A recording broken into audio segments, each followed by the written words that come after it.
Let's get to the National Football League stuff. Yeah. Yes. Anything happened yesterday? Anything happened yesterday? Now, I know, Tom Pelissero, you guys were all doing the show yesterday when the news hit. It was one of those days where you wake up and you look at your phone and you go, holy. Yeah, oh, wow. And then you get a Okay. reaction. What happened? What? Boom! Robert Saleh got fired. Yeah, hey. Like, whoa. What the? Whoa. All right. We've had a day to digest it. Here's what I think. Aaron Rodgers did not order a code red. This is my opinion. Aaron Rodgers did not say you must fire the coach. No. Now, do I think there is more than just a, hey, 2-score game explanation to that shove on the sideline a couple of weeks ago? Yeah. Probably. Do I think the cadence miscommunication on the podium thing, and Saleh has been known to have some missteps on the podium over the years, do I think that factored? Yeah, I do. But I think, and I'm not the only one who thinks this, great column on NJ.com yesterday as well, I think Aaron Rodgers, the quarterback, led to this. Let me rephrase. Take two. Use take two on the social. Take two. I think Aaron Rodgers, the quarterback, got Robert Saleh fired, not Aaron Rodgers, the behind-the-scenes guy, got Robert Saleh fired. Does that make sense? It does. Gotcha. Look at the numbers from last year and look at the numbers from this year. They are almost the same. Last year, the Jets were 2-3 out of the gate. This year, the Jets are 2-3 out of the gate. Now, last year, the quarterback, I'm looking at my phone to pull up these numbers here, make sure I have them right. Last year, the quarterback was Zach Wilson. They were 2-3. This year, the quarterback is Aaron Rodgers. They are 2-3. Last year, 60.1 completion percentage for Zach Wilson. This year, 61.6 for Aaron Rodgers. Last year, passer rating, 77 for Zach Wilson. This year, passer rating, 81 for Aaron Rodgers. He had his primetime moment a couple of weeks ago. I couldn't care less if he went to the Amazon postgame show, although it would have been nice, right? He had his primetime moment. They've won a couple of games. But overall, the offense ain't working. It isn't. Garrett Wilson, he had 12 catches. All right, they had the nice Breece Hall 2-touchdown game. I'm sorry, Braylon Allen 2-touchdown game in Tennessee. Breece Hall's had his moments as well. But overall, this is not what you expected. This is not what you paid for. This is not what you thought was going to take you to the Super Bowl. The offense is the same. But why then do you fire the head coach and not the offensive coordinator? Because you can't. Yeah, you can't. You can't fire the offensive coordinator. He's untouchable.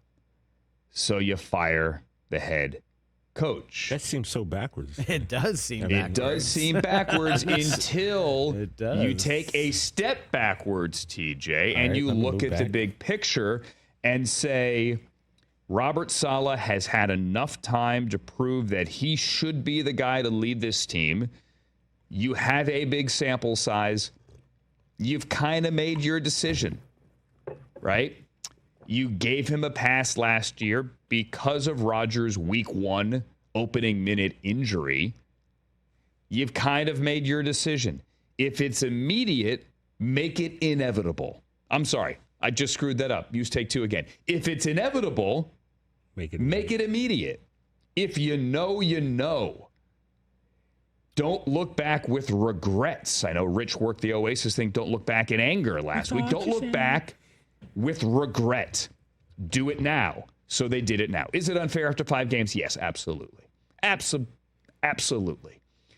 Do you believe the stories that Saleh was about to take play calling duties away from Hackett and give them to Todd Downing, like he made the decision yesterday morning and then minutes later was fired? I don't know. That's convenient timing, isn't it? Sure. For that story to come out after the fact? Sure, I'll believe it. Let's take it at face value. But I don't believe that, hey, he ordered a code red, or rather, he decided to take the play calling duties away from from Nathaniel Hackett, and then that got to Rodgers, and the result was quick, go fire the coach, so he can't do that. No, I don't think that's the case. Matter of fact, I think Todd Dowding's going to call plays this week. I wouldn't be stunned whatsoever. I would assume that is going to happen until we hear otherwise. Can we hear Jeff Ulbrich, please, the new head coach? Let's do the second one about the offense here.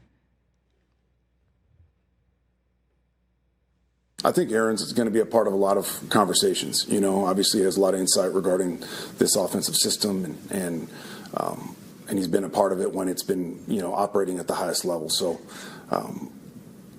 responsibilities and roles and all that, we're going to take a hard look at all of it, the process included. We're going to take a hard look at responsibilities and roles and everything.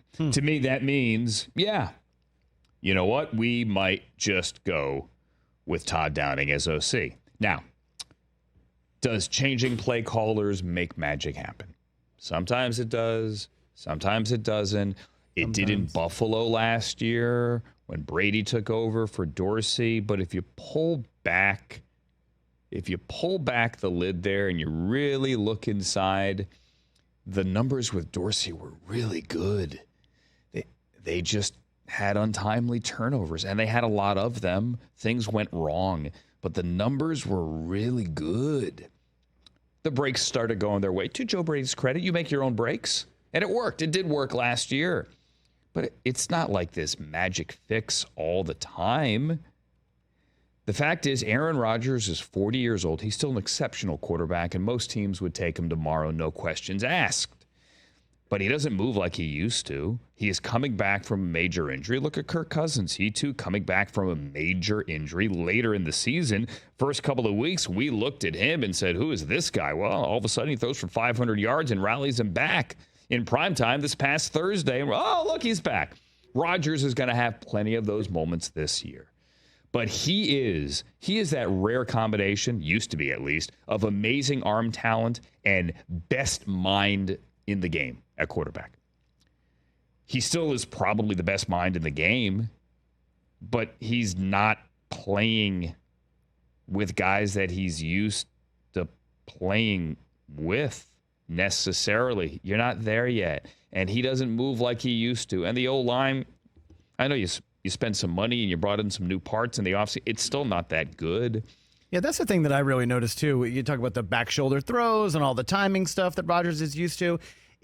Let's just say he's 1 to 2 to 3% off on some of these throws now because he is still a little bit rusty and he is a little bit older. Well, when you're used to playing with Devontae Adams and these guys who are accustomed to playing with you, they can still adjust and make those catches. When you're playing with these guys that he's got now who aren't, those are going to be incompletions. Those are going to be interceptions to end the games. Those are going to be pick sixes. And I think that's what we're seeing. Absolutely. Also give Brian Flores credit, right? I mean, dropping Andrew Van Ginkel into an obvious throwing lane for Aaron Rodgers. They lined up 3 to the right. He loves that slant when you're showing blitz, right? That's film study. That's coaching, right? Hey, look, they showed blitz. They did blitz, but they dropped Van Ginkel, and he got the pick six. They outsmarted. They played chess. Brian Flores won. Yeah, Brian Flores is on a heater. He's on a heater. First 5 they weeks. Won, right? The Vikings defense is right now what the Browns defense was last year, okay? They're on a roll, and they're getting good quarterback play from Sam Darnold, and don't discount what the setup meant. And I'm sure Rich said this yesterday, the fact that they are in London. Woody Johnson used to call London home. Right? Laugh at all you want at what Eric Mangini said. Oh, he's going to get fired if he's embarrassed in London. The man genius nailed it. He nailed it. Called it. And it was against Sam Darnold. Of all people. Who didn't play his best game and took a beating. But, look, the Jets have given up, 29 points in the last 3 weeks? No, 1 touchdown. 29 points, something like that in the last 3 weeks. 1 touchdown they've given up. That's it. It's a rough deal. Isn't that crazy? They bring in the head coach who was a known defensive guy. He's made them one of the top defenses. He did what he was brought there to do, essentially, and the result is he's gone now. Catch the Rich Eisen Show every single day on the Roku Channel, 12 to 3 Eastern, for free.